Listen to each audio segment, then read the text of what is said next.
मित्रांनो, हे आपलं आंब्याचं शेत आहे. हे बघू शकता तुम्ही इकडं. हे पूर्ण आंब्याच्या लाईनी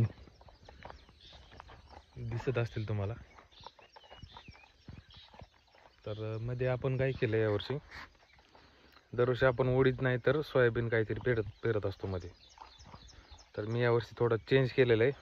यावर्षी आपण याच्यामध्ये कांदा पेरणार आहे. म्हणजे पेरलाय कांदा काल, आणि आज थोडं त्याला पाणी देण्याची गरज आहे. म्हणून आपण आता हा व्हिडिओ बनवण्याचा एक हेतू आहे की बाबा आंब्याचं शेत आहे आणि पाण्याचं नियोजन कसं करायचं आता आंतरपिकाला. कांदा आपण अगोदर कधीच केला नव्हता, आणि ह्यावेळेस एक प्रयोग म्हणून आपण बघितलंय कांदा कसा येऊ शकतो याच्यामध्ये. आता हे जे बघू शकताय जमीन तुम्ही, एकदम हलकी जमीन आहे. म्हणजे कांद्याला चांगल्या प्रतीची जमीन आहे कांद्यासाठी, आणि वापसा पण चांगला आहे. आणि कालच मी याच्यामध्ये कांद्याचे बी पेरलेलं आहे ट्रॅक्टरने. तर आता याला पाणी द्यायचं थोडं अवघड आहे, कारण जमीन खालीवर आहे आणि कुठंच व्यवस्थित जमीन नाही आहे. म्हणजे सरळ आता पाणी सोडून दिलं तर जाईल असं कुठंच नाही.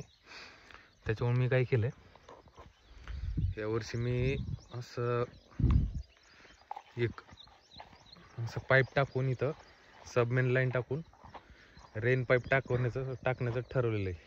म्हणजे आपण इथं रेन पाईप टाकणार आहेत आता. तर कसं नियोजन होतं त्याचं तुम्हाला सांगितलंच मी पुढं, आणि काय काय करणार आहे रेन पाईप जोडण्यासाठी. कारण क्षेत्र भरपूर आहे, 1 एकरचं क्षेत्र आहे, आणि त्याला पूर्ण रेन पाईप जोडायची सोपी गोष्ट नाही, आणि कॉस्टली पण आहे खूप ते. पण एक आपलं एकदा फिक्स झालं तर होऊन जाईल ते व्यवस्थित. आणि रेन पाईप कसं 1-2 वर्ष तरी 2-3 वर्ष तरी त्याची लाईफ असते रेन पाईपची.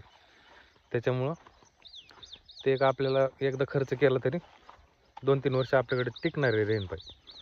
म्हणून मी हा निर्णय घेतलेला आहे की आपण रेन पाईपने याला पाणी द्यायचं. आता याची लांबी जवळजवळ, आता मी जिथून आलो चालत तिथून इथपर्यंत शेवटपर्यंत याची लांबी 275 फुटापर्यंत अशी लांबी याची. आणि एवढी आपल्याला सबमेन लाईन लागणार आहे. तर ती मी आणलेली सबमेन लाईन जी असते आपली SDP पाईपची असते, ती तुम्हाला दाखवतो मी. त्याच्या अगोदर मी सांगणार आहे तुम्हाला की मी कुठला कांदा पेरलेला आहे. तर घरचं बी नाही आहे यावर्षी, कारण खरीपमध्ये कांदा पेरणी केलेली आहे. आणि कांद्याचे बी टाकून जर त्याला पुढं वाढवायचं असेल तर खूप वेळ जातो, आणि कधी कधी काय होतं, पाऊस भरपूर झाल्यामुळं बी पण ते जिरून जातं त्या ठिकाणी.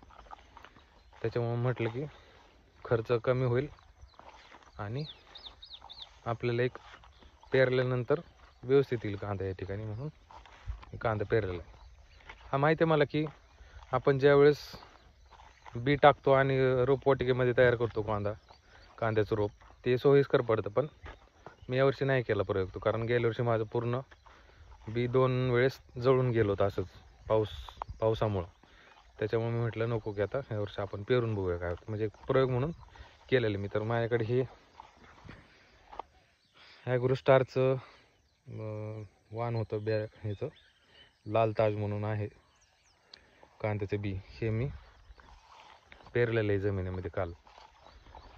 तर ॲग्रोस्टारचे प्रोडक्ट व्यवस्थित असतात असं मी ऐकलं होतं, आणि यूट्यूबला पण मी ज्यावेळेस बघतो व्हिडिओज वगैरे काय, तर ॲग्रोस्टारचेच मी म्हणजे प्रेफर करतो की चांगले असतात त्यांचे व्हिडिओ आणि माहिती व्यवस्थित देतात. म्हणून मी एक त्यांचा कांदा निवडण्याचा एक डिसिजन घेतला मी.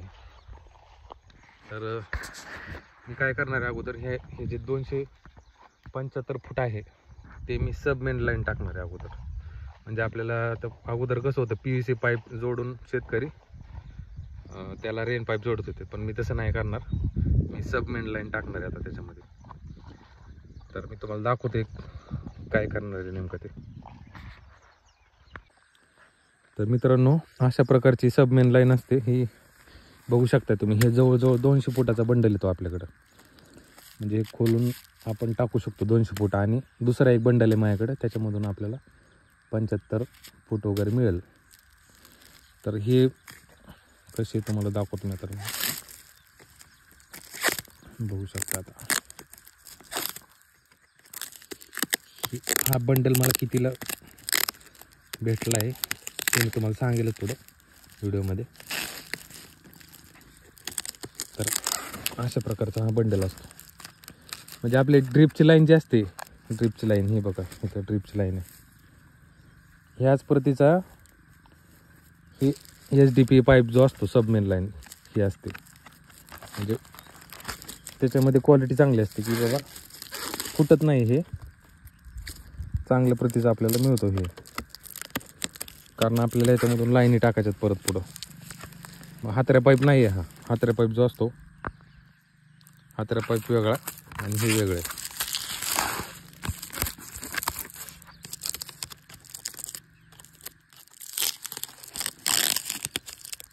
थोडं हे बघ, तुम्हाला आयडिया आली असेल तर काय नेमकं हे. अशा प्रकारचा पाईप आहे HDPE पाईप, सबमेन लाईन म्हणतो आपण याला आपण. तर हे आपण कुठं पण नेऊन टाकू शकतो, शेतामध्ये उचलून गोळा करून दुसऱ्या ठिकाणी नेऊ शकतो. आणि हिची लाईफ पण चांगली आहे, म्हणजे आपले 2-3 पिकाला तरी आपल्याला भागेल पूर्ण. आणि एक मेन गोष्ट म्हणजे आपल्याला शेतामध्ये मातीमध्ये उतरायची गरज नाही. आणि शेत जे आहे आपलं असं ऑड इव्हन असल्यामुळं, म्हणजे खालीवर उतार आहे थोडा शेताला, त्याच्यामुळे पाणी द्यायचं टेन्शन राहणार नाही. एक आपण ही लाईन टाकली आणि याला आपण जोडलं रेन पाईप, तर टेन्शन राहणार नाही आपल्याला पुढं. आणि हे जे पाईप असतो आपला PVC पाईप, ह्याला होलं पाडायचं टेन्शन आहे खूप. होलं पाडायचे, परत त्याच्यामध्ये ते तुट्या लावायच्या, तुट्टे जे असतात आपल्या त्या लावायच्या आणि त्याला परत जोडायचं. म्हणजे हेडेक आहे खूप प्रकारचं, म्हणजे याला परत जोडत बसावं लागतं हे पूर्ण. आणि किती पाईप लागले असते मला विचार करा, 200-250 फुटाचे जवळजवळ हे 400 रुपयाला काहीतरी पाईप येतो. चांगल्या प्रतीचं जर घ्यायला गेलं तर 400-450 रुपयाला येतो. विचार करा आपल्याला 250-300 फुटापर्यंत किती पाईप लागले असेल, किती खर्च केला असता माझा. त्याच्यापेक्षा हे एक सोपं आहे आणि हे हाताळायला पण सोपं आहे आणि गोळा करायला पण सोपं आहे आणि ह्याला जोडायचं पण सोपं आहे. आता तुम्हाला जोडायचं सांगतो मी कसं आहे. ही एक सॅम्पल म्हणून मी तुम्हाला दाखवायला आणलेलं आहे. हे आपला जुना रेन पाईप आहे. तर असे मला 160 फूट अंतर आहे असं. हे शेवटपर्यंत 168 फूट अंतर आहे, म्हणजे 170 फूट धरा. आणि 170 फुटाच्या अशा आपल्याला 22 लाईन आहेत. मग 22 लाईनीसाठी मला जवळजवळ 11 पाईप लागलेले आहेत इथं जोडायला. 11 पाईपामधून 11 पाईप लागलेत आणि त्याच्यामधून पण काही कट होऊन वगैरे आपल्याला यूज करता येते नंतर. पण मी तरी पण 11 पाईप घेऊन आलो त्या हिशोबाने, की नंतर आपल्याला प्रॉब्लेम नको म्हणून. आणि हे आंब्याच्या शेतामध्ये आपण आता हे सगळं सेटअप करणार आहेत. आणि मी सकाळी आता 7 वाजलेले आहेत, म्हणून मी थोडं लवकरच आलो कारण मला नंतर जॉबला वगैरे जावं लागतं. आणि हे त्याच्यामुळेच आहे मित्रांनो, दुसरं काय नाही, की आपल्याला बाहेर काम असतात खूप, जॉब वगैरे असतो आपला, शेती असते, आणि दोन्ही गोष्टी एकसोबत आपण करू शकत नाही. म्हणून एक थोडा खर्च झाला तरी चालतो, पण आपल्याला टेन्शन नाही. आता हे पूर्ण शेत भिजवायला मला जर पाण्यात उतरून आणि ह्याच्यामध्ये उतरून मी जर चिखलामध्ये उतरून जर मी भिजवायला गेलो तर मला जवळजवळ 2-3 दिवस तरी जातीलच ह्याच्यामध्ये. मग तेवढा वेळ का घालवायचा, आपण थोडा खर्च करायचा. म्हणजे खर्च करू शकतो ना आपण. मला किती खर्च आला ते 11 रेन पाईप आणायला मला जवळजवळ 5,700 काहीतरी खर्च आला. आणि वरचं सामान वगैरे मिळून सगळं गेलेत माझे 6,000-1,000 रुपये गेलेत. आणि हे जे आहे HDPE पाईप, हा बंडल मला भेटलेला आहे 1200 रुपयाला. 2 इंचीचा आहे हा, 1200 रुपयाला बंडल भेटला. आणि ह्याच्यासोबत सामान आलेलं आहे. तर काय काय तुम्हाला सांगतो मी काय काय करायचं आपल्याला ह्याच्यामध्ये. हे बघा, हे जे आहे ते ही मेन गोष्ट आहे. हे थोडं बाजूला ठेवतो मी. ही जे आहे ही मेन गोष्ट आहे मित्रांनो. ही म्हणजे ह्या गोष्टीवर आपलं थोडं वेळ वाचणार आहे आता. आणि त्याला होल पाडायचं, तुम्ही बघितले असेल अगोदर व्हिडिओ, किंवा शेतकरी असेल तर तुम्हाला माहीत असेल की त्याला एक ड्रिल येतं. ड्रिल असं आपण मारत बसावं लागतं त्याला. आणि ते होल पाडायचं एकदम खूपच कठीण काम आहे ते. मी बघितलं अगोदर करून ड्रिपला, आणि ह्याला सोपं नाही ते करत बसायचं. मग हा पाईप त्याच्यासाठी आपण घेतलेला आहे. आणि एक तुम्हाला दाखवतो मी कसे हे काम करतं ते. आता हे बघू शकता, हे जिथं आपलं जे हे आहे, मी एक सॅम्पल म्हणून तुम्हाला करून दाखवते. एक घुडी पडलेली असते आपल्या ह्या पाईपला, सबमेन लाईनला. तर ह्याच्यामध्ये आपल्याला हे घालायचं असं, आणि हे असं प्रेस केलं बघितलं असेल तुम्ही. आता हे प्रेस केलं आपण तर आपली एक झालं. हे म्हणजे किती सोपं आहे हे. म्हणजे तुम्हाला आहे का काही प्रॉब्लेम पुढं? म्हणजे ह्याच्यामध्ये आपल्याला बुच लावायचं तर फक्त रबर लावायचं आणि रबरला तुट्टी लावायची. हा पाईप द्यायचा टाकून असं सरळ. आता ओके, म्हणजे काही अवघड नाही हे काम. आणि तुम्हाला वाटत असेल तर हे कसं जोडायचं आपल्या मोठ्या पाईपला, तर हे बघा, हे जे आहे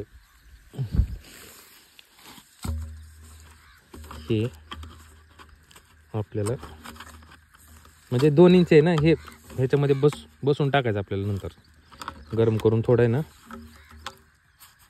ह्याच्यामध्ये फिटिंग करून टाकायची नंतर. म्हणजे ही फिटिंग होते आणि त्याच्यावरती आपल्याला रिंग आहेत इकडं, ह्या ज्या रिंग आहेत त्याच्यावरती पॅक करायचं म्हणजे लिकेज होणार नाही. आणि आता दुसरं आहे काय, दुसरं असं आहे की हे बघा, ही जी गोष्ट आहे आता, हे आपल्याकडे काय होतं 2.5 इंची कधी कधी आपण पाईप आणलेला असतो विहिरीकडून. आता माझं तसंच आहे, 2.5 इंची पाईप आहे विहिरीकडून आलेला. 2.5 इंची पाईपाला थोडं गवत झालं आहे. खूप दिवस झाला तर मी शेतामध्ये, पाऊस वगैरे पडला आहे, मी आलो नाही, म्हणजे या ठिकाणी आलो नाही, शेतामध्ये येतो. तर हे आता बघू शकता 2.5 इंचीचं माझं हे आहे. एकदम सोपं काम आहे, टेन्शन घ्यायची गरजच नाही कामाला कसलं. झालंय फिटिंग.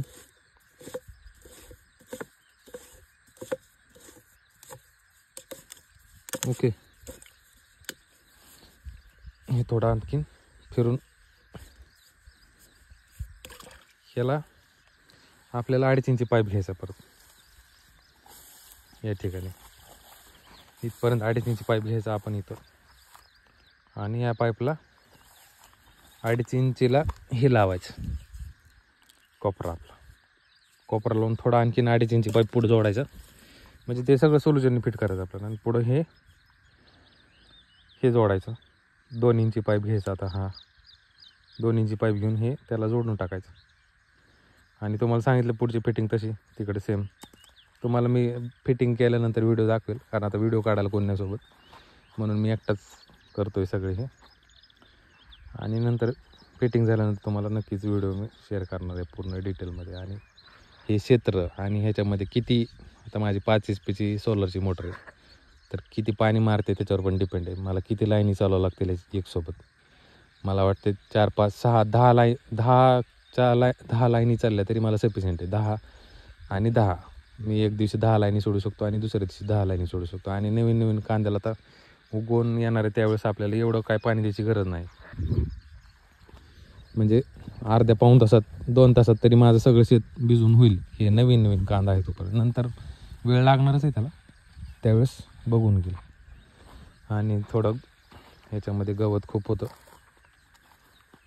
गवत साफ करण्यात माझं खूप वेळ गेला या शेताला साफ करायला, तरी पण व्यवस्थित झालेलं नाही. आणखी आता होईल कोरपण वगैरे करून. हे सगळं आंब्याचं शेत होतं, त्याच्यामध्ये गवत वगैरे आलं होतं. या ड्रीप आहेत आपल्या आंब्याच्या, ड्रीप टाकलेले आहेत मधून. आता हे काय होणार आहे, मी मधून रेन पाईप टाकला ना, हा असंच इथून मधून रेन पाईप टाकणार आहे शेवटपर्यंत तिकडं. त्याचं पाणी तिकडं 5 फूट आणि इकडं 5 फूट, म्हणजे मला आंब्याला पण पाणी द्यायचं टेन्शन नाही. म्हणजे आंब्यापर्यंत पाणी येणारच आहे त्याचं. या आंब्याच्या लाईन इथपर्यंत पाणी येणारच आहे आंब्याच्या लाईनला पण. तर म्हणजे विचार करून कार्यक्रम नियोजन केलेलं आहे मी. हे सक्सेस होतं आहे का बघूया. म्हणजे आता जोडल्यानंतर व्हिडिओ टाकणार आहे, एकाच व्हिडिओमध्ये सगळं करणार आहे मी, पण कटकुटच करणार नाही व्हिडिओ. अगोदर जोडायच्या अगोदर केलेला व्हिडिओ, त्याच्यानंतर जोडल्यानंतरचं व्हिडिओ आहे. आणि जोडतानाचं जर जमलं मला तर मी टाकणार आहे व्हिडिओ, जर सोबत कोणी असेल तर. तर बघा आंबे पण कसे आहेत आपले. आता सध्या त्याला 2 वर्ष झालेत आंब्याला मित्रांनो, आणि वाढ चांगली झाली. खत वगैरे त्याला काही जास्त टाकलं नाही, शेणखतावरच आलेले. शेणखत सॉरी, हे गांडूळ खतावरतीच वाढ झालेली याची चांगली. 2 वर्षाचे फक्त झाडं, यावर्षी लागतील याला फळं असं वाटतं. काही काही झाडं आहेत छोटे. तर ठीक आहे, मेन मुद्दा आपला वेगळाच आहे, तो मी तुम्हाला शेअर करेल व्हिडिओ आता सध्या मी नियोजन काय केले ते दाखवलं तुम्हाला, की काय सामान लागलं आपल्याला, काय आणायचं आहे काय नाही ते सगळं त्याच्यावरती व्हिडिओ बनवला मी. ठीक आहे, धन्यवाद मित्रांनो.